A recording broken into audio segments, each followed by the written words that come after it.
কূর্ম পুরাণে মোহিনী একাদশীর মহিমা বর্ণিত হয়েছে। মহারাজ যুধিষ্ঠির ভগবান শ্রীকৃষ্ণের কাছে জিজ্ঞাসা করলেন, হে জনার্দন, বৈশাখ মাসের শুক্লপক্ষে যে একাদশী হয় তার নাম কি? এটি পালনের পদ্ধতি কি? দয়া করে আমাকে বলুন।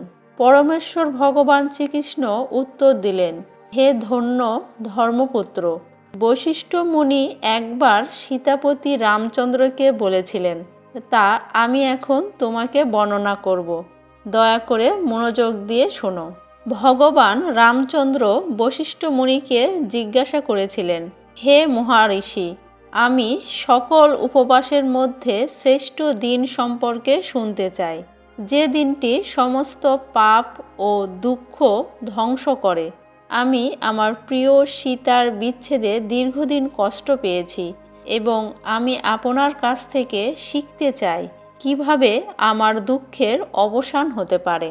ঋষি বশিষ্ঠ উত্তর দিলেন, হে ভগবান রাম, হে তীক্ষ্ণ বুদ্ধিমত্তার অধিকারী, কেবল আপনার নাম স্মরণ করলেই মানুষ জড় দুঃখের সমুদ্র অতিক্রম করতে পারে, মোক্ষধামে গতিও হয়। তথাপি সকল মানবজাতির কল্যাণ এবং সকলের ইচ্ছা পূরণের জন্য আমাকে প্রশ্ন করেছেন। আমি সেই উপবাসের দিনটির বর্ণনা দিতে চাই, যা সমগ্র বিশ্বকে পবিত্র করে। হে রাম, সেই শুভ দিনটি বৈশাখ শুক্ল একাদশী নামে পরিচিত। সকল ব্রতের উত্তম, মহাপাপ দূরকারী এই একাদশী মোহিনী একাদশী নামে বিখ্যাত। সত্যি হে প্রভু, এই একাদশী সেই ভাগ্যবান আত্মাকে জড়মায়ায় জালমুক্ত করে যে এটি পালন করে। অতএব আপনি যদি আপনার দুঃখ দূর করতে চান, তাহলে এই শুভ একাদশীটি নিখুঁতভাবে পালন করুন, কারণ এটি মানুষের পথের সমস্ত বাধা দূর করে এবং মহা দুর্দশা দূর করে। আমি যখন এক মহিমা বর্ণনা করছি, তখন দয়া করে মনোযোগ দিয়ে শুনুন, কারণ এই শুভ একাদশীর কথা শুনলেই মহাপাপের প্রতিক্রিয়া দূর হয়। সরস্বতী নদীর তীরে এক সময় ভদ্রাবতী নামে এক সুন্দর শহর ছিল, যেখানে রাজা দ্রুতিমান রাজত্ব করতেন। হে রাম, সেই অবিচল সত্যবাদী প্রজাপালক এবং অত্যন্ত বুদ্ধিমান রাজা চন্দ্রবংশে জন্মগ্রহণ করেছিলেন। তার রাজ্যে ধনপাল নামে এক পরম সুকৃতি বিষ্ণুভক্ত বণিক ছিলেন, যার প্রচুর ধন সম্পদ এবং খাদ্যশস্য ছিল। তিনি অত্যন্ত ধার্মিকও ছিলেন। ধনপাল ভদ্রাবতীর সকল নাগরিকের কল্যাণের জন্য জলসত্র, অন্নসত্র, কূপ, সরোবর, দাতব্য চিকিৎসালয়, বিষ্ণু মন্দির, যজ্ঞস্থল ইত্যাদি এবং সুন্দর উদ্যান চাষের ব্যবস্থা করেছিলেন। তিনি ভদ্রাবতীর একজন মহান ভক্ত ছিলেন। তার 5 পুত্র ছিল: সোমন, দ্রুতিমান, মেধাবী, সুকৃতি এবং ধৃষ্টবুদ্ধি। দুর্ভাগ্যবশত কনিষ্ঠ পুত্র ধৃষ্টবুদ্ধি ছিল অতি খল, পরপীড়ক, নানান অধর্ম আচরণের লিপ্ত কুলঙ্গার। তিনি পতিতাদের সাথে শয়ন করতেন এবং নিকৃষ্ট ব্যক্তিদের সাথে মেলামেশা করতেন। তিনি দেবতা, ব্রাহ্মণ, পূর্বপুরুষ সম্প্রদায়ের প্রবীণদের পাশাপাশি পারিবারিক অতিথিদের অসম্মান করতেন। দুষ্ট ধৃষ্টবুদ্ধি তার পিতার সম্পদ নির্বিচারে ব্যয় করতেন, অস্পৃশ্যী খাবার এবং মদ্যপান করতেন। তার স্বভাব দূর করার জন্য পিতামাতা ভাতৃগণ বহু চেষ্টা করে শাসন করেও কোনো ফল পেল না।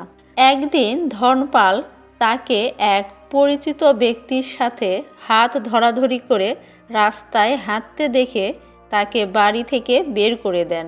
ধৃষ্টবুদ্ধির সমস্ত আত্মীয় স্বজন তার তীব্র সমালোচনা করে এবং তার থেকে দূরে সরে যায়। সে তার সমস্ত উত্তরাধিকার সূত্রে প্রাপ্ত অলংকার বিক্রি করে দেয় এবং নিঃস্ব হয়ে যায়। এমনকি তার দারিদ্র্যের জন্য তাকে অপমান করে এবং তাকে পরিত্যাগ করে। ক্ষুধার্ত এবং উদ্বেগে জর্জরিত, সে ভাবছিল যে সে কি করবে, কোথায় যাবে এবং কিভাবে সে নিজেকে গুছিয়ে রাখবে। অবশেষে সে চোর হয়ে গেল। রাজার নগররক্ষীগণ তাকে অনেকবার গ্রেপ্তার করেছিল, কিন্তু তার পিতা বিখ্যাত ধনপাল জানতে পেরে তাকে ছেড়ে দেয়। অবশেষে তার অহংকার এবং অন্যদের এবং তাদের সম্পত্তির প্রতি অসম্মানে বিরক্ত হয়ে অসভ্য ধৃষ্টবুদ্ধিকে গ্রেপ্তার করা হয়, হাতকড়া পরানো হয় এবং মারধরও করা হয়। তাকে বেত্রাঘাত করার পর রাজা গম্ভীরভাবে ঘোষণা করেন, হে দুষ্ট মনের মানুষ, এই রাজ্যে তোমার কোনো স্থান নাই, তোমাকে রাজ্য থেকে নির্বাসিত করা হলো। ধৃষ্টবুদ্ধি তখন অন্য রাজ্যের ঘন জঙ্গলে চলে গেল। অবশেষে ক্ষুধার্ত, তৃষ্ণার্ত এবং প্রচণ্ড কষ্টে খাবারের জন্য জঙ্গলের প্রাণী, সিংহ, হরিণ, বুনো শুয়ারের এমনকি নেকড়েদেরও হত্যা করতে শুরু করলো। ধনুক এবং তীর ভরা তৃণ দিয়ে সর্বদা প্রস্তুত থাকতেন। তিনি বিনা দ্বিধায় অসংখ্য পাখি যেমন চকর, ময়ূর, কঙ্ক, ঘুঘু এবং পায়রা হত্যা করতেন।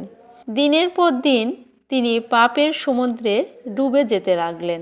ধৃষ্টবুদ্ধি সর্বদাই দুঃখী এবং উদ্বিগ্ন থাকতেন, কিন্তু একদিন বৈশাখ মাসে সৌভাগ্যবশত তিনি কৌণ্ডিন্য মুনির পবিত্র আশ্রমে উপস্থিত হন। মহান ঋষি গঙ্গা নদীতে স্নান শেষ করেছিলেন এবং তখনও তার মুখ থেকে জল ঝরছিল।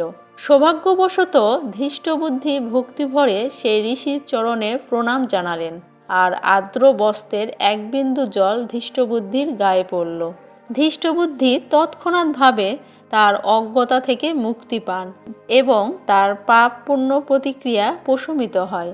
কৌণ্ডিন্য মুনির প্রতি বিনম্র প্রণাম জানিয়ে ধৃষ্টবুদ্ধি হাত জোড় করে তার কাছে প্রার্থনা করলেন, হে মহান ব্রাহ্মণ, আমি জীবনে অনেক পাপ করেছি এবং এখন আমি খুবই দরিদ্র।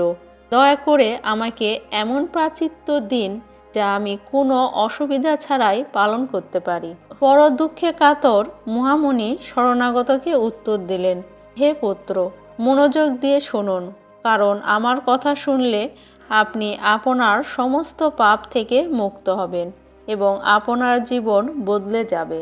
এই বৈশাখ মাসের পবিত্র মোহিনী একাদশী আসে, যা সুমেরু পর্বতের মতো বড় এবং ভারী পাপকে নিষ্কাশন করার ক্ষমতা রাখে। যদি আপনি আমার উপদেশ অনুসরণ করেন এবং বিশ্বস্ততার সাথে এই একাদশীতে উপবাস করেন, যা ভগবান হরি অত্যন্ত প্রিয়, তাহলে আপনি বহু জন্মের সমস্ত পাপ পুণ্য প্রতিক্রিয়া থেকে মুক্তি পাবেন। এই কথাগুলো অত্যন্ত আনন্দের সাথে শুনে ধৃষ্ট বুদ্ধি ঋষির নির্দেশ অনুসারে মোহিনী একাদশীতে উপবাস পালন করলেন। হে রাজাদের শ্রেষ্ঠ, হে রামচন্দ্র ভগবান, মোহিনী একাদশীতে সম্পূর্ণ উপবাস করে এক সময়ের পাপী ধৃষ্টদ্যুম্ন বণিক ধনপালের অপব্যয়ী পুত্র নিষ্পাপ হয়ে গেলেন। এরপর তিনি একটি সুন্দর দিব্য রূপ লাভ করলেন এবং সমস্ত বাধাবিঘ্ন মুক্ত হয়ে ভগবান বিষ্ণুর বাহক গরুড়ের উপর চড়ে পরমেশ্বরের চিরস্থায়ী ধামে গেলেন। হে রামচন্দ্র, মোহিনী একাদশীর উপবাস জড় অস্তিত্বের প্রতি অন্ধকারতম মায়াময় আসক্তি দূর করে। অতএব 3 জগতেই এর চেয়ে ভালো উপবাস আর নাই। ভগবান শ্রীকৃষ্ণ বললেন, হে যুধিষ্ঠির, এমন কোনো তীর্থস্থান নেই, কোনো যজ্ঞ নাই এবং কোনো দান নাই যা মোহিনী একাদশী পালন করে আমার একজন বিশ্বস্ত ভক্ত যে পুণ্য লাভ করে তার 16 ভাগের 1 ভাগের চেয়েও বেশি পুণ্য প্রদান করতে পারে। যে ব্যক্তি মোহিনী একাদশীর মহিমা শ্রবণ করে এবং অধ্যয়ন করে, সে 1000 গরু দান করার পুণ্য অর্জন করে।